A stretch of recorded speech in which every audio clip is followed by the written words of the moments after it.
ঢাকা যে শেষ জামানার শহর, এটা কি আমার আগে কারো মুখে শুনেছেন? আচ্ছা, তো যখন আমরা ল্যান্ড করি ঢাকায়, তখন একটা পরিচিত দৃশ্য দেখা যায়। এই দৃশ্য বাংলাদেশের অন্য কোনো জায়গায় দেখা যায় না। সেটা হলো বাক্সে বাক্সে বন্দি জীবন।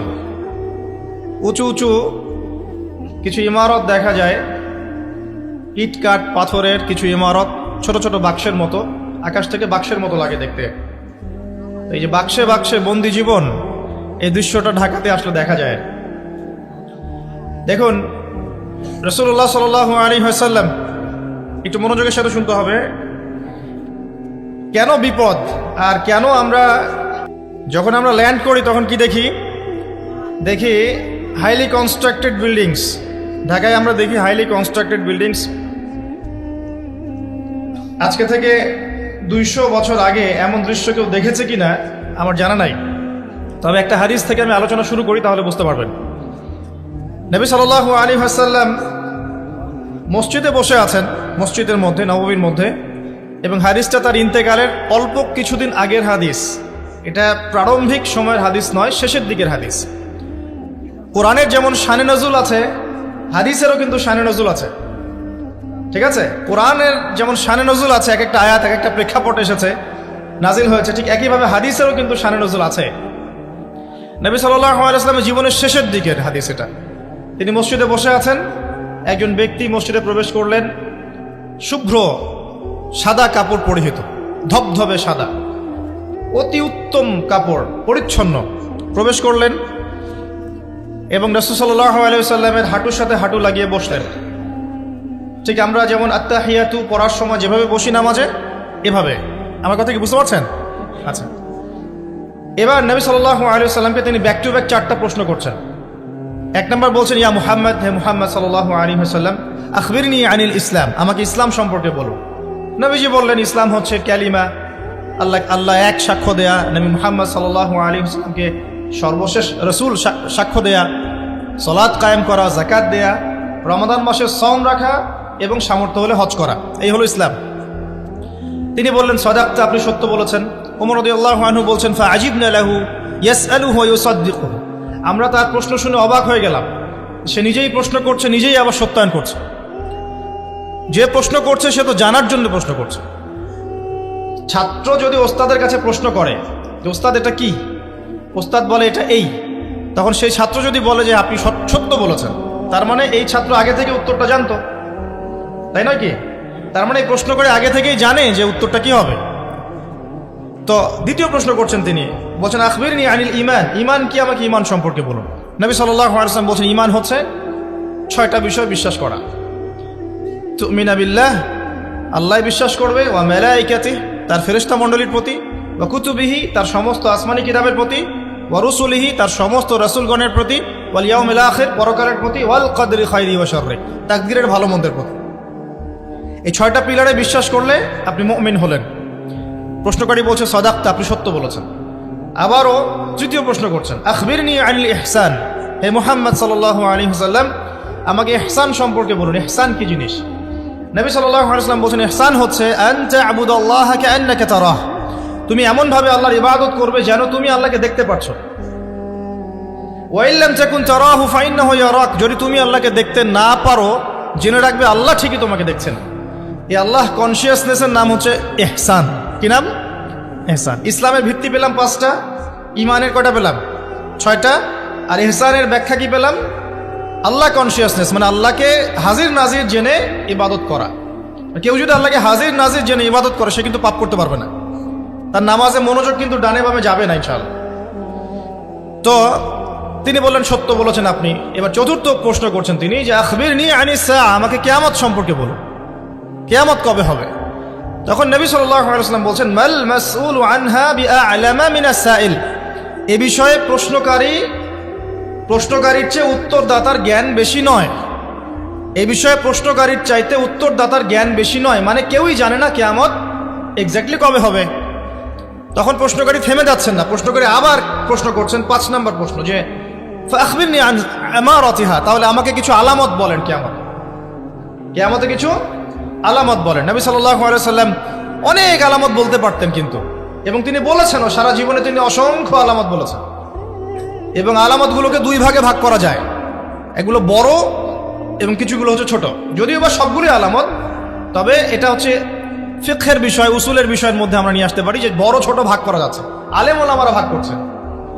যাই হোক, 10টা বড় বড় আলামতের কথা বলা হয়েছে। এই 10টা না আসা পর্যন্ত কিয়ামত হবে না।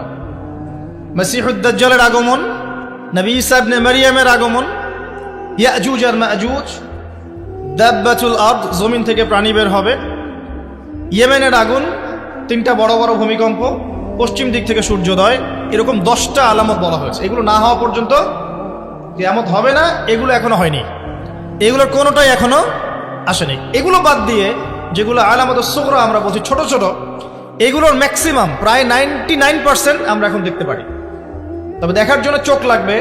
আর চোখ বলতে শুধু বাইরের চোখকে বোঝাচ্ছি না, হৃদয়ের কলবে কি লাগবে? চোখ লাগবে। আমি আপনার কলবের চোখ দিয়ে আপনাকে শহরটাকে জানাচ্ছি। আপনার এই হাদিসে নবী সাল্লাল্লাহু আলাইহি ওয়াসাল্লাম অনেকগুলো আলামত না বলে মাত্র 2টো আলামত বলেছেন। কয়টা? মাত্র 2টো। আমি বলছি জীবনের শেষের দিকের হাদিস। শেষ সময় তো আমরা বেশি নসিহত করতে যাবো, তাই না? মনে করেন আপনার পিতা মৃত্যুসজ্জায়, আল্লাহ না করুক, এখন তিনি আপনাকে ওসিয়ত করছেন যে বাবা এইটা করবা, এইটা করবা না, মায়ের যত্ন নিও, বোনদের যত্ন নিও, ইত্যাদি ইত্যাদি। তখন তার ওসিয়তগুলোকে আপনি কত গুরুত্বের সাথে গ্রহণ করবেন, এবং সেই সময় যত ইম্পর্টেন্ট কথা থাকবে সেগুলোই তো মানুষ বলবে, তাই নয় কি? সবচেয়ে ইম্পর্টেন্ট কথাগুলোই মানুষ বলবে। তো নবী সাল্লাল্লাহু আলাইহি ওয়াসাল্লাম এদিকে এসে মাত্র 2টো সাইনের কথা বলছেন। তার মধ্যে একটা হচ্ছে, ভালো করে শোনেন, তার মধ্যে একটা হচ্ছে আনতালিদাল আমাতু রাব্বাতুহা। যখন তুমি দেখবে, প্রশ্নকারীকে বলছে, যখন তুমি দেখবে যে দাসী তার মনিবকে জন্ম দিচ্ছে, দাসী তার মনিবকে জন্ম দিচ্ছে, মানে দাসী কিভাবে মনিবকে জন্ম দিতে পারে? দাসী কি মনিবকে জন্ম দিতে পারে? উত্তর, এখানে 3টা ব্যাখ্যা হতে পারে। কয়টা ব্যাখ্যা? 3টা। এছাড়াও আরো ব্যাখ্যা হতে পারে, হয়তো আল্লাহ পাক সেটা আমাদের জেহেনে হয়তো এখনো দেন নাই, হয়তো এমন কেউ আসবে পরবর্তী জেনারেশন, তারা হয়তো আরো ব্যাখ্যা করতে পারবে।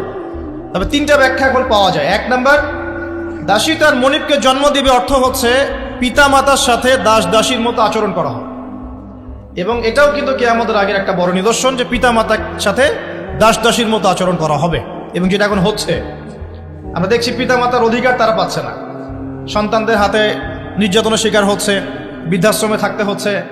সারা জীবন যে সন্তানকে বড় করলো, আজকে সেই সন্তান তার ওই যে কাফনের টাকা পর্যন্ত দিতে যাচ্ছে না, মারা গেছে লাশটা পর্যন্ত নিতে আসে না, এমন হচ্ছে না? এবং বস্তুবাদী শহরগুলোতে তো এটা বেশি। আর আমাদের শহরটা বস্তুবাদী না?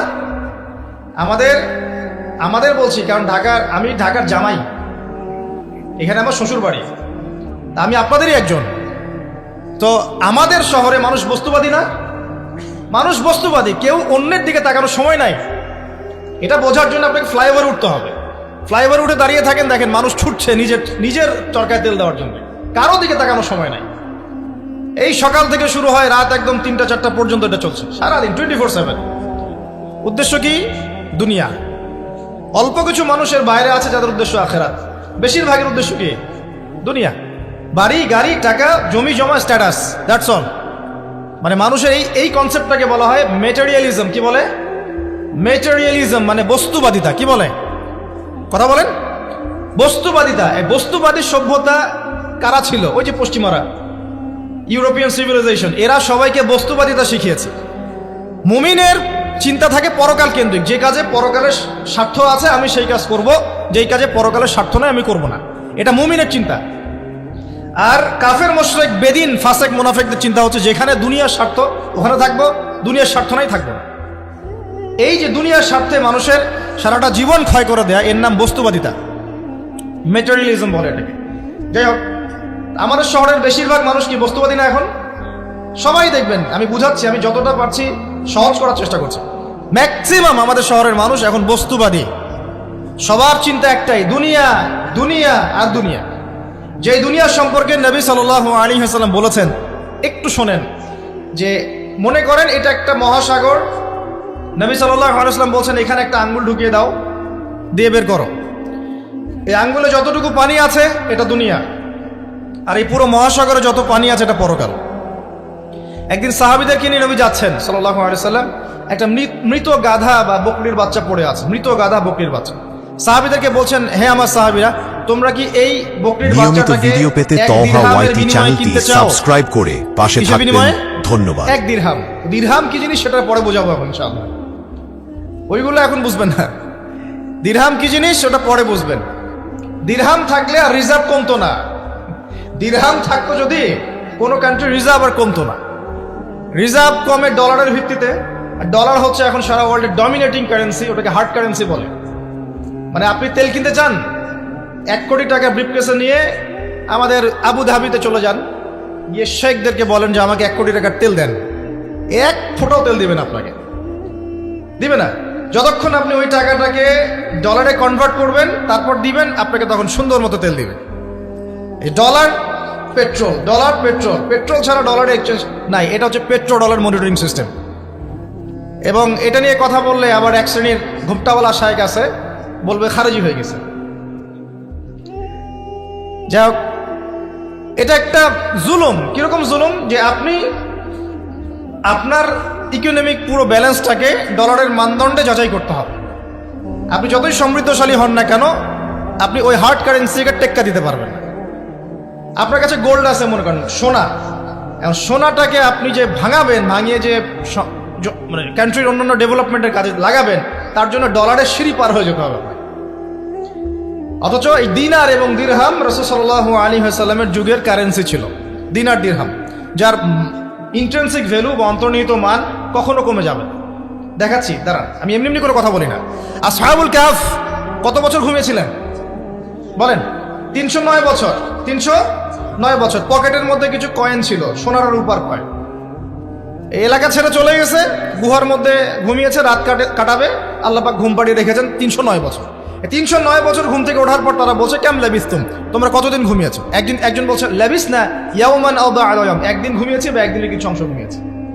ঠিক আছে, ঘুম থেকে উঠেছে, এখন ক্ষুধার্ত আমরা, যাও এই মুদ্রাগুলো নিয়ে বাজারে যাও, বাজারে গিয়ে দেখো ফালয়ানজুর আইয়ুহা আজকা তুআমা, খেয়াল করে দেখো কোন খাবারটা উত্তম পবিত্র, ওটা নিয়ে আসো। তো 309 বছর একটা মুদ্রা নিয়ে ঘুমানোর পরেও মুদ্রার মান কমে যায়নি। ওই টাকা দিয়ে ঠিকই রুটি কেনা গেছে। এখন আপনি আপনার কারেন্সিগুলো নিয়ে 309 বছর ঘুমানো লাগবে না, আপনি 10 বছর ঘুমান। 10 লাখ টাকা নিয়ে 10 বছর ঘুমান। 10 লাখ টাকার মান যদি 9 লাখ টাকায় না নেমে আনছে, তাহলে আমি নাম বদলাই ফেলাবো। এখন 1 লাখ, দাঁড়ান, ঠিক বলেন না, দাঁড়ান, বোঝেন আগে। এখন এই যে 1 লাখ টাকার মানটা হারালেন আপনি, 1 লাখ টাকার মানটা আপনি হারিয়ে ফেললেন। তো ওই 1 লাখ টাকা আর্ন করার জন্য আপনাকে শ্রম দিতে হয়নি, আপনার মাথার ঘাম পায়ে ফেলতে হয়েছে না? তাহলে আপনার শ্রমটা গেল কোথায়? তাহলে কেউ আপনার শ্রমটা লুটে পুটে খেয়ে ফেললো। যেহেতু আপনার কারেন্সির মানটা ডলার বেসড, এই কারণে ওই মনিটরিং সিস্টেম যারা চালায় ওরা আপনার এভাবে করে শ্রমটাকে সিজ করে ফেলে। আমি যদি আপনাকে আমার ফার্মে কাজ করাই, কাজ করিয়ে সারাদিন কাজ করানোর পরে আপনাকে কোনো পারিশ্রমিক না দেই, শ্রমের কোনো মূল্য না দেই, আপনি আমাকে জালেম বলবেন না? বলবেন কি না? ঠিক এই কারণে আমরা বলছি এই মনিটরিং সিস্টেমটাই জুলুম।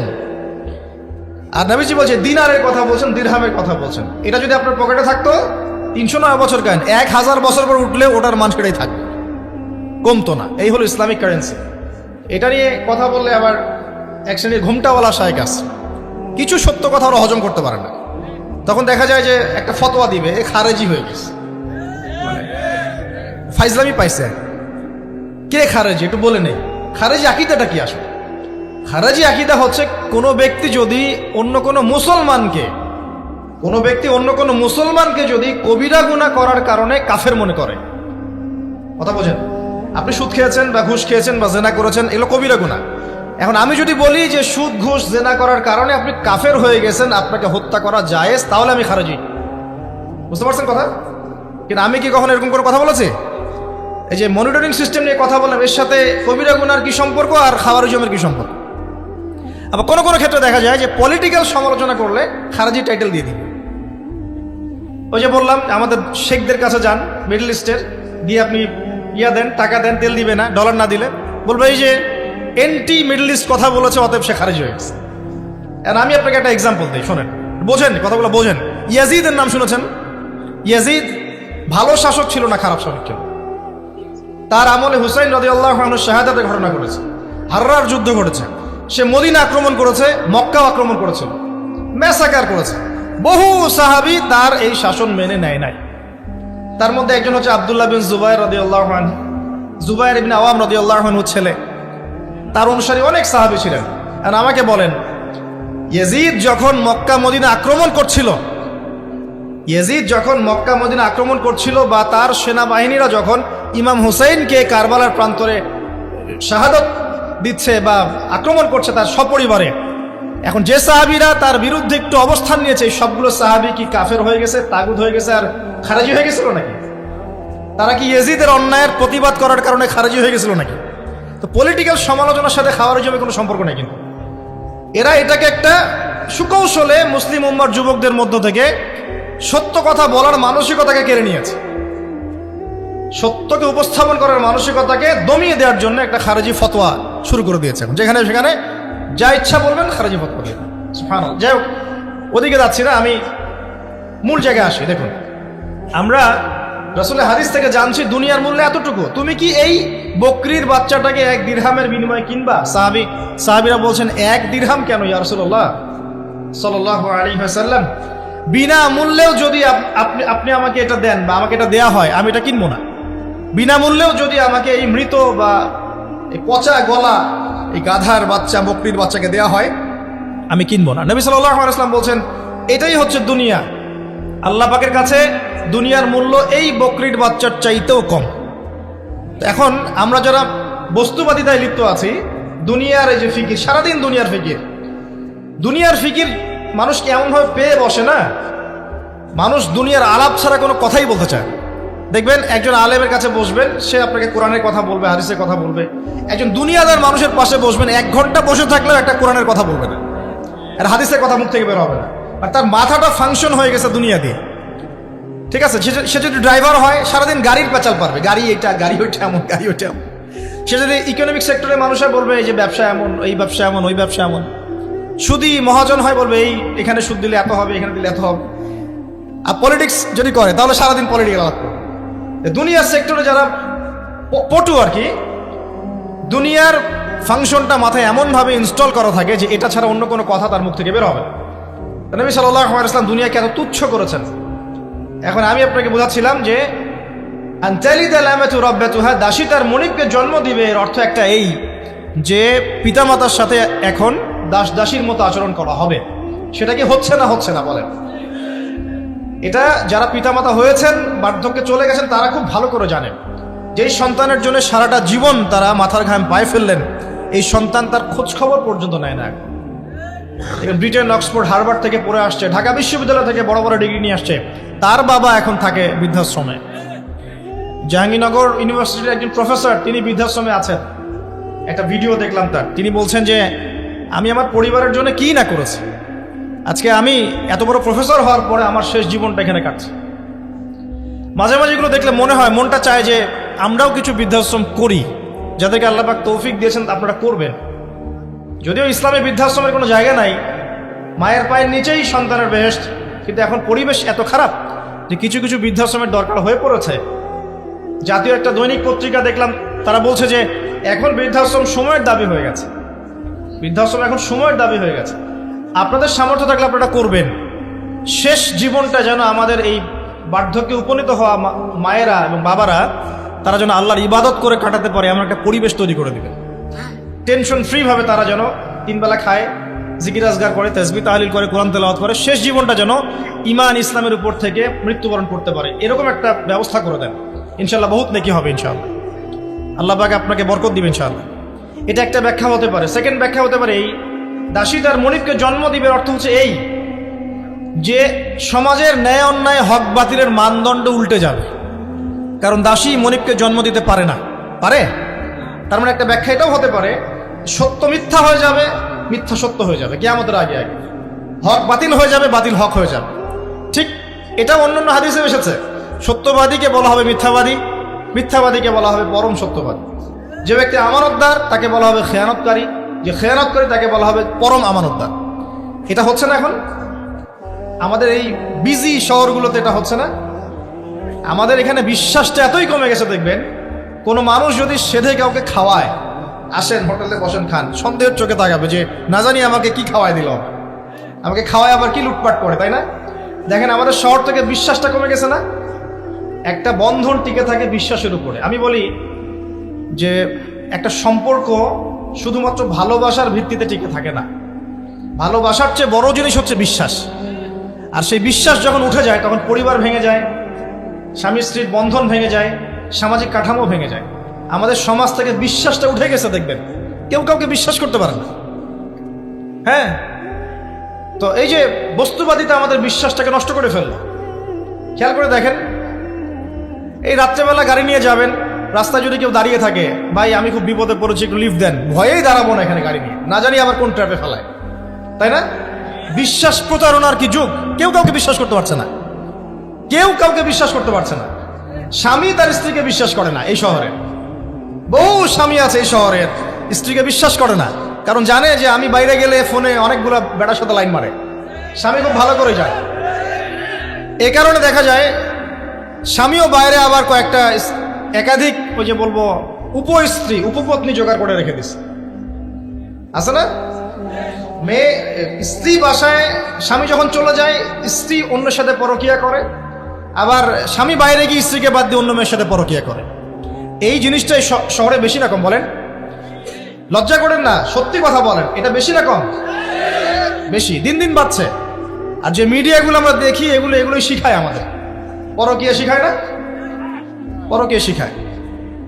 আর এটা যে এত ভয়াবহ মহামারী আকার ধারণ করেছে না, অনেক ক্ষেত্রে দেখা যায় স্বামী অফিসে যাওয়ার সাথে সাথেই বয়ফ্রেন্ড বাসায় হাজির। এই যে বাক্সে বাক্সে বন্দি জীবন বললাম, বাক্সে বাক্সে বন্দি ফ্ল্যাটের ভিতরে তো ঢুকলে আর বোঝা যায় না ভিতরে কি হচ্ছে। কত ফ্ল্যাটে যে জেনা হয় এখন এই শহরে, আল্লাহ ভালো জান। এই ফ্ল্যাটের প্রত্যেকটা ইঞ্চি ইঞ্চি মাটি আল্লাহর কাছে সাক্ষী দিবে।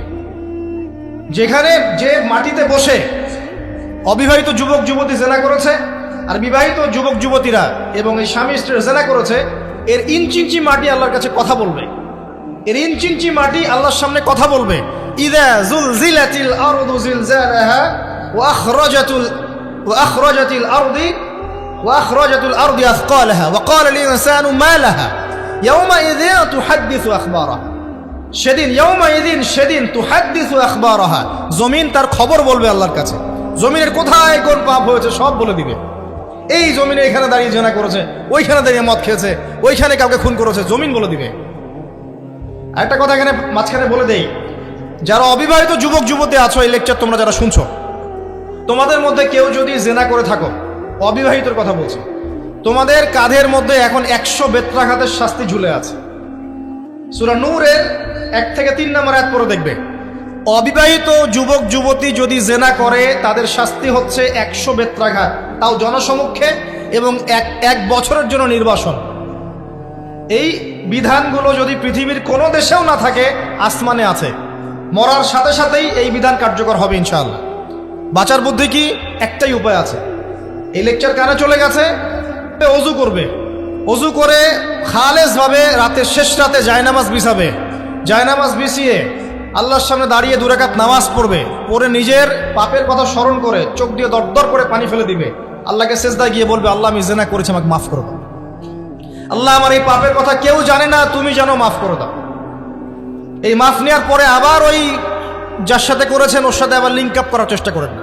আসো আমরা জেনা করেছিলাম, আসো বিয়ে করে নেই, এটা সলিউশন না। ভিডিওটি ভালো লেগে থাকলে শেয়ার করতে পারেন। তারপরে আসসালামু আলাইকুম। করতে হবে। আল্লাহ যদি দেখেন যে হ্যাঁ আপনি ঠিকঠাক তওবা করে আল্লাহর পথে চলছেন, আল্লাহ তখন আপনাকে নেককার স্ত্রী দিবে ইনশাআল্লাহ। এই একমাত্র রাস্তা যুবকদের জন্য এবং যুবতীদের জন্যও। যুবকরা না হলে পার পেয়ে যেতে পারে, কারণ একটা কথা সমাজে প্রচলিত আছে না, যে ছেলে মানুষের ইজ্জত তো সহজে যায় না, গোপন হয়ে গেছে, কেউ জানে না, আল্লাহ মাফ করে দিয়েছেন, সে হয়তো পার পেয়ে গেল। কিন্তু এই যে মেয়ে, তুমি যে 8-10টা ছেলের সাথে জেনা করেছো, তোমার ইজ্জতের কি হবে? তোমার যে সতীত্ব তুমি নষ্ট করেছো, তুমি তো বিয়ের পর কোনো ঘরে গেলে সে হাজবেন্ডও বুঝতে পারবে তুমি আর সতী সাথী নও। তখন তোমার কি হবে? এটা কেন স্বেচ্ছায় জেনা। আর যদি আপনি ধর্ষণ করে থাকেন কাউকে, তাহলে তার হক তাকে ফেরত দিতে হবে।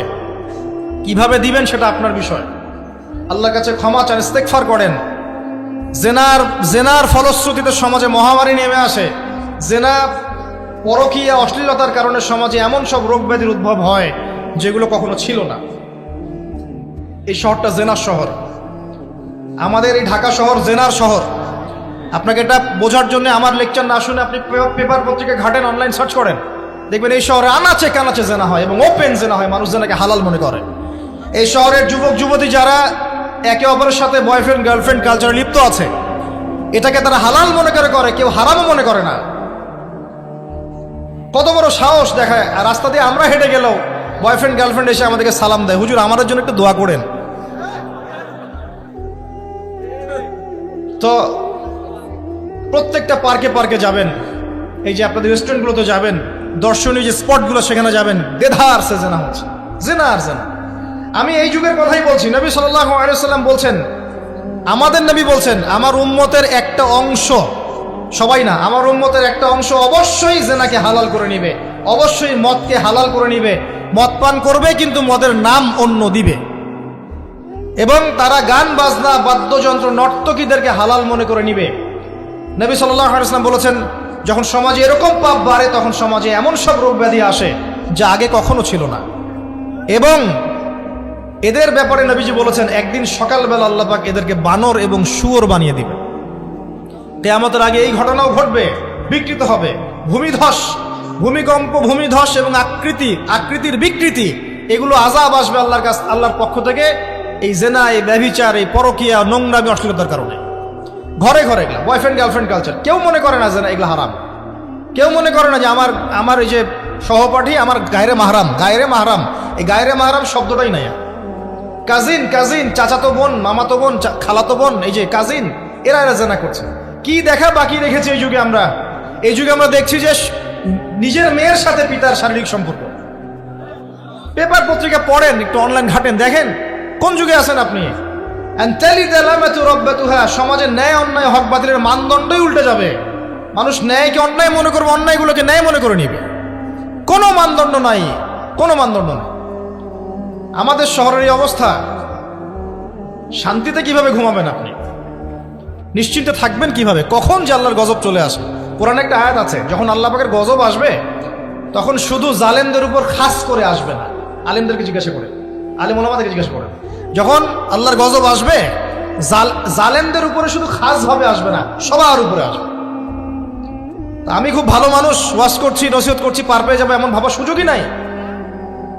আপনাকে আপনার সাধ্য মতো অন্যায়ের প্রতিবাদ করার চেষ্টা করতে হবে।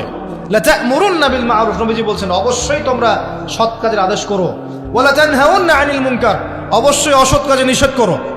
আও লা ইউশিকান্নাল্লাহু আন ইয়াবআসা আলাইকুম ইকাবাম মিন, অন্যথায় আমি আশঙ্কা করি তোমাদের উপর আল্লাহর পক্ষ থেকে বিশাল গজব আসবে।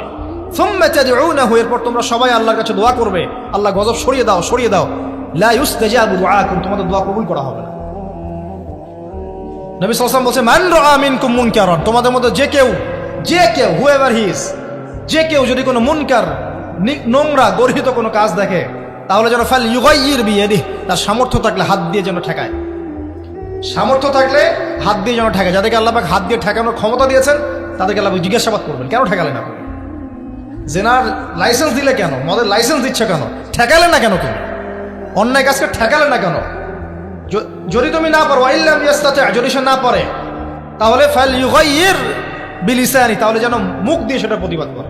এই যে মুখ দিয়ে প্রতিবাদ করার ক্ষমতা আলেম ওলামার আছে, যাদের হাতের ক্ষমতা নেই, মুখের ক্ষমতা আছে। সেটাও যদি না পারো, ইল্লাম ইয়াস্তাতি', সেটাতেও যদি সে সক্ষম না হয়, ফাবিকলবিহি, তাহলে যেন অন্তর দিয়ে ঘৃণাটা পর্যন্ত করে। ওয়াবিযালিকা আদআফুল ঈমান, এটা হচ্ছে ঈমানের সবচেয়ে নিকৃষ্ট একটা অবস্থা, সর্বনিম্ন অবস্থা। এর নিচে ঈমানের কোনো অবস্থাই নাই। তার মানে অন্যায় দেখে আমাদের যাদের মনে কোনো ফিলিংসই কাজ করছে না, তার মানে আমাদের ঈমান নাই। আসলে সহজ কথা, ঈমানের সেই তেজ নাই আমাদের মধ্যে। আসুন, একটা ব্যাখ্যা এটাও হতে পারে, সমাজে ন্যায় অন্যায় হক বাতিলের মানদণ্ড উল্টে যাবে। একটা জায়গায় যাচ্ছি, তার আগে একটা কথা বলতে ভুলে গিয়েছিলাম। এখন বিবাহিত যারা আছে, এই যে দেবর আর ভাবি, এই যে শালি আর দুলা ভাই, মধুর সম্পর্ক না এগুলা? দাঁড়া, মধুর সম্পর্ক দেখা যায়। সুবহানাল্লাহ, এই যে আমার এখানে ফোন আছে না, আমাদের অফিসিয়াল পেজ আছে, অফিসিয়াল পেজে যত প্রশ্ন আসে দেখি ম্যাক্সিমাম জেনা কেন্দ্রিক, ব্যভিচার কেন্দ্রিক, পরকীয়া কেন্দ্রিক। একজন প্রশ্ন করেছে যে দুলা ভাইয়ের চরিত্র এত খারাপ ছিল, আর ওই মেয়ের বয়স তখন কম ছিল, 13 বছর ভিডিওটি বয়স। থেকে কি বুঝতে পারলেন 13 বছর বয়সের অবশ্যই মেয়ের কমেন্ট দিকে সে করে চোখ জানাবেন। দিয়েছে। নতুন নতুন ইসলামিক ভিডিও পেতে চ্যানেলটি যাকে বিয়ে সাবস্ক্রাইব করেছে করে তার সাথে তো পাশে সম্পর্ক থাকবেন। আছেই। আল্লাহ হাফেজ। এটা কে? আচ্ছা, যাকে বিয়ে করেছে ওর সাথে তো সম্পর্ক আছে। তারপরে আপনার শালির সাথে সম্পর্ক। এখন শালির সাথে তার 2 বছর ধরে সম্পর্ক করার পর সেগুলোর ভিডিও ধারণ করেছে, ধারণ করে তাকে ব্ল্যাকমেইল করছে যে যদি আমার সাথে খারাপ কাজে সে রাজি না হয় তাহলে এই ভিডিওগুলো ভাইরাল করে ফেলবে। এই যে অনলাইনের যুগ, এখন তো মানুষ নিশ্চিন্তে মানুষ যে একটা প্রাইভেট লাইফ লিড করবে সেটাও করতে পারে না। প্রাইভেট লাইফের সব কিছু রেকর্ডেড হয়ে যায়, হয় না? তো এটা একটা ফিতনা, মহাফিতনা। এখন সে রেকর্ড করেছে, এইভাবে ব্ল্যাকমেইল করে এই শালীর সতীত্ব নষ্ট করলো। 1 বছর 2 বছর না, 3 বছর ধরে। এখন এই মেয়ে প্রশ্ন করছে পেজের মধ্যে যে এখন তার মানসিক অবস্থা এতই খারাপ, সে জিজ্ঞাসা করছে আমি যদি আত্মহত্যা করি তাহলে আমার পাপ হবে কিনা। এই মেয়েটা যদি আপনার বোন হতো কি করতেন আপনি? আল্লাহ না করুক এই মেয়ে যদি কারো মেয়ে হতো তাহলে কি করতেন আপনি? আপনার কাছের কেউ হলে আপনি কি করতেন? এখানে ওই শাস্তিটা না বলে সামনে যেতে পারছি না। শোনেন, যারা বিবাহিত ব্যক্তি হওয়ার পরেও পরকীয়া করেছেন, বিবাহ করার পরেও পরকীয়ার পাপে লিপ্ত ছিলেন বা এখনো আছেন, জেনে হোক না জেনে হোক করেছেন, অথবা এটা জেনে করেছেন যেটা একটা খারাপ কাজ তারপরেও করেছেন, রাসূলুল্লাহ সাল্লাল্লাহু আলাইহি ওয়াসাল্লামের হাদিস এবং আল্লাহ পাকের কালাম অনুযায়ী তাদের শাস্তি হচ্ছে কোমর পর্যন্ত মাটিতে পুঁতে ফেলে পাথর নিক্ষেপ করে রজম করে হত্যা করা। ইসলামিক যদি কোনো রাষ্ট্র থাকতো বা এটা যদি হতো, বা এটা যদি ইমামুল মাহদির যুগ হতো বা ওমর রাদিয়াল্লাহু আনহুর যুগ হতো, তাহলে এই শাস্তির বাইরে আপনি চলতে পারতেন না যদি এটা প্রমাণ হতো। এই শাস্তি যদি দুনিয়াতে কার্যকর নাও হয়, আপনি যদি তওবা না করে মারা যান তাহলে কিয়ামতের মাঠে এই শাস্তি আপনি ভোগ করবেন। খুব মজা লাগছে পরকীয়া করতে? সকালে একটার সাথে, দুপুরে একটার সাথে, আজকে একজনের সাথে রাত কাটান, কালকে আরেকজনের সাথে রাত কাটান, তো মজা পাচ্ছেন। রাত্রেবেলা মদ খান আর হোটেলে রাত কাটান, সকালবেলা আবার অফিসে যান। আমাদের শহরের এগুলা কালচার কোত্থেকে আসলো? এই শহরকে পবিত্র করবে কে এবং এই শহরের আসল রূপগুলো স্পষ্ট করবে কারা? খুব মজা পাচ্ছেন এগুলোতে। সুবহানাল্লাহ। একটা বিষয় বুঝাই, ইসলামে কেসাস আছে, কেসাস। মনে করেন আমাকে কেউ হত্যা করেছে, আপনি তাকে হত্যা করতে পারবেন। মনে করেন আপনি কাউকে হত্যা করেছেন, ঠিক আমাদের লজের মতো, কেউ যদি কাউকে হত্যা করে তাকে ফাঁসি দেওয়া হয় না? এরকমই কেউ যদি কাউকে হত্যা করে, ইসলামের বিধান কেসাস করা, মানে হাতের বদলে হাত, চোখের বদলে চোখ, কানের বদলে কান, নাকের বদলে নাক, জানের বদলে জান, যদি প্রমাণ হয়। কিন্তু এখানেও হত্যাকারীর বাঁচার সুযোগ আছে। কিরকম? মনে করেন আপনি আমার পরিবারের কাউকে হত্যা করেছেন, আল্লাহ না করুক।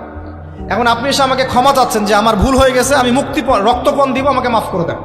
এখন আমাদের পরিবারকে আপনাকে বললো ঠিক আছে আপনাকে মাফ করে দিলাম, আপনার কেসাস করার দরকার নেই, আপনি রক্তপণ দিয়ে দেন, তাহলে আপনি বেঁচে থাকার সুযোগ পেলেন। কথা বুঝতে পারছেন? আরেকটা হচ্ছে মুরতাদ। মনে করেন কেউ ইসলামের কিছু বিষয়কে অস্বীকার করেছে, তাকে জেলখানায় বন্দি করে রাখা হবে, সুযোগ দেওয়া হবে যে আপনি কি এগুলো জেনে শুনে বলেছেন নাকি এর উপর অটল থাকবেন না ফিরে আসবেন। সে যদি বলে না আমি তওবা করলাম, আমি এগুলো থেকে ফিরে আসলাম, ও বেঁচে থাকার অধিকার পেয়ে গেল। কিন্তু বিবাহ